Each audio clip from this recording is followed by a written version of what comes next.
तो दोस्तों, कैसे हैं आप सब? उम्मीद करती हूँ अच्छे ही होंगे। तो चलिए अपनी कहानी की शुरुआत करते हैं। सारांश का स्थानांतरण अचानक ही चमेली में हो गया।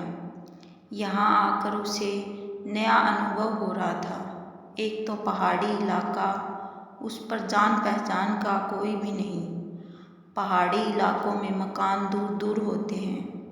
दिल्ली जैसे शहर में रहकर सारांश को ट्रैफिक का शोर, गानों की आवाज़ें और लोगों की बातचीत के तेज स्वर सुनने की आदत सी पड़ गई थी। किंतु यहाँ तो किसी को देखने के लिए भी वह तरस जाता था। जिस किराए के मकान में वह रह रहा था, वह 2 मंजिला घर था। ऊपर के घर से कभी कभी एक बच्चे की मीठी सी आवाज़ कानों में पड़ जाती थी, पर कभी आते जाते किसी से सामना नहीं हुआ था उसका। उस दिन रविवार को नाश्ता करके वह बाहर लॉन में कुर्सी पर आकर बैठ गया। पास ही मेज पर उसने लैपटॉप रखा हुआ था। कॉफ़ी के घूंट भरते हुए वह ऑफिस का काम निपटा रहा था। तभी अचानक मेज पर रखे कॉफ़ी के मग में छपाक की आवाज़ आई। सारांश ने उस तरफ न जाकर कॉफ़ी घास पर उड़ेल दी। इतनी देर में ही पीछे से एक बच्चे की प्यारी सी आवाज़ आई, अंकल मेरा मोबाइल।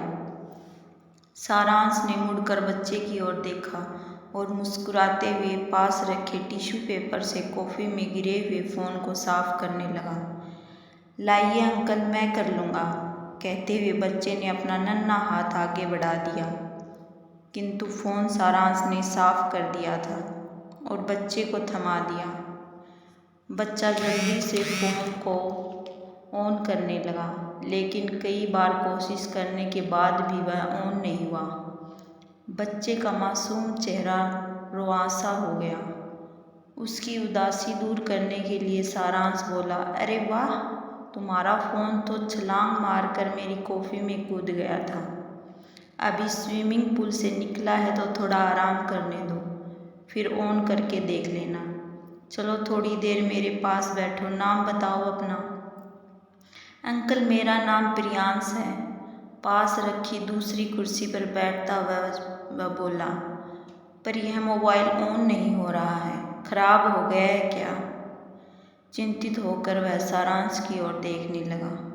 शायद, पर कोई बात नहीं, मैं तुम्हारे पापा से कह दूँगा कि वह इसमें तुम्हारी कोई गलती नहीं है, अपने आप छूट गया था न फ़ोन तुम्हारे हाथ से। हाँ अंकल, मैं हाथ में फ़ोन को पकड़कर ऊपर से आपको देख रहा था, भोलेपन से उसने कहा।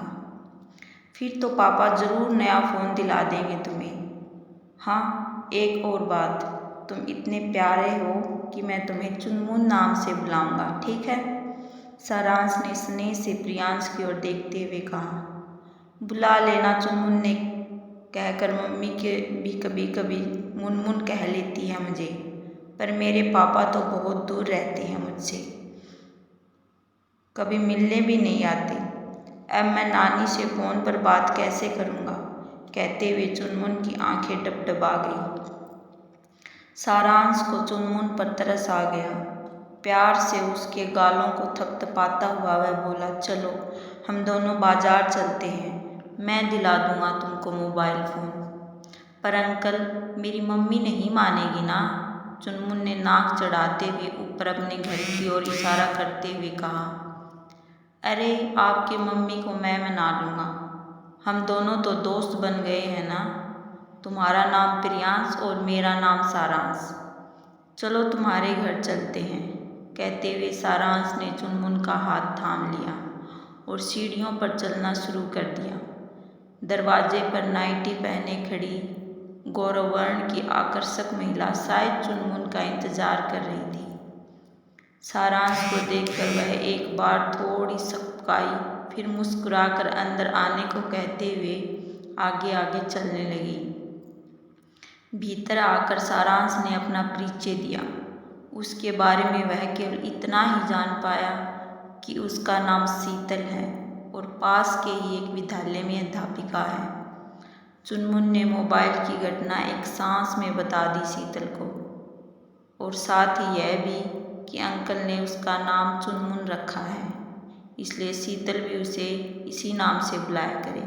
मुनमुन तो किसी लड़की के नाम जैसा लगता है। शीतल कौन है? चुनमुन और शीतल की क्या कहानी है? शीतल के साथ ऐसा क्या हुआ कि उसे अपने परिवार से दूर अकेले रहना पड़ा? सारांश और शीतल का क्या कनेक्शन है? ये सब जानने के लिए आप हमारे चैनल को सब्सक्राइब कीजिए और इस कहानी के पार्ट 2 को सुनिए। आपसे जल्द ही मिलते हैं इस कहानी के पार्ट 2 के साथ। तब तक के लिए बाय।